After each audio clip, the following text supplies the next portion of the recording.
For the second time this month, police in northern New Brunswick have shot and killed an Indigenous person. Quebec's police watchdog said that it has been called in to investigate the circumstances around the shooting death of a civilian.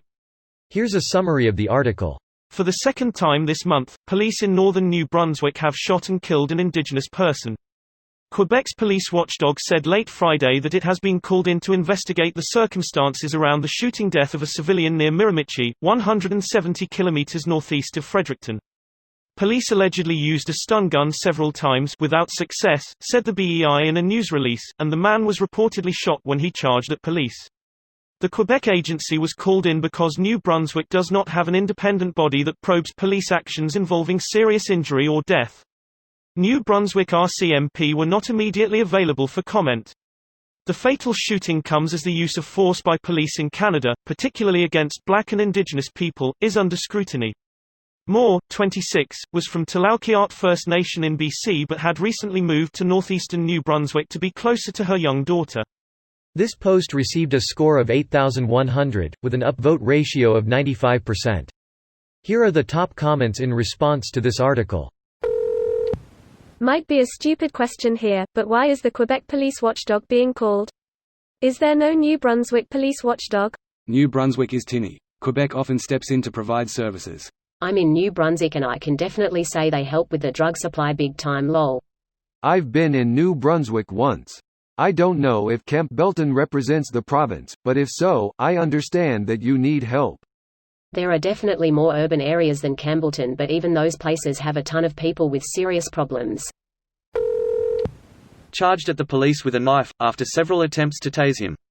Seems like a reasonable escalation. The police should be able to protect themselves. Yeah, definitely. They tased him multiple times without success, then he charged them with a knife before they shot him, reportedly. I don't blame them at all. I support both the officers who went through this and that should receive therapy in the third-party investigation. Sometimes use of lethal force is necessary, but it's good to have a third-party check if this was right the call. I agree. However, I would be more comfortable if everybody had a bodycam to make sure that third-party check is done properly from a neutral source, and not a police report. Interviews will be conducted of all involved and witnesses. At the very least, if they go by just the report, it would not be much of an investigation.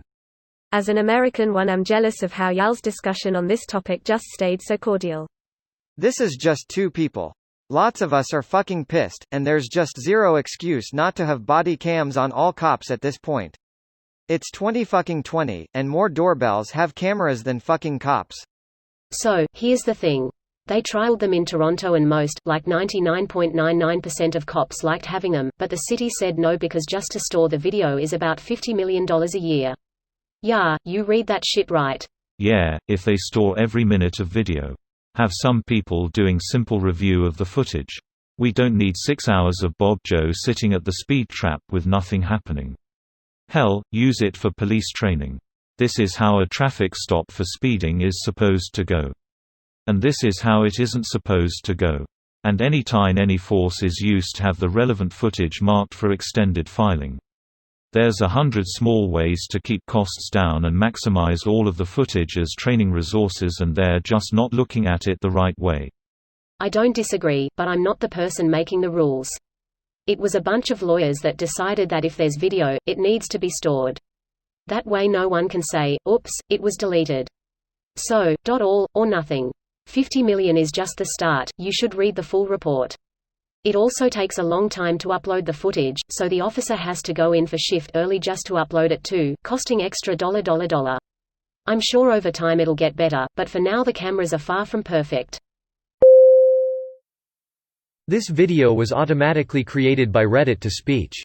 The article and comments in this video were selected from Reddit according to their upvotes, and any paraphrasing was performed by smmry.com, without any human intervention.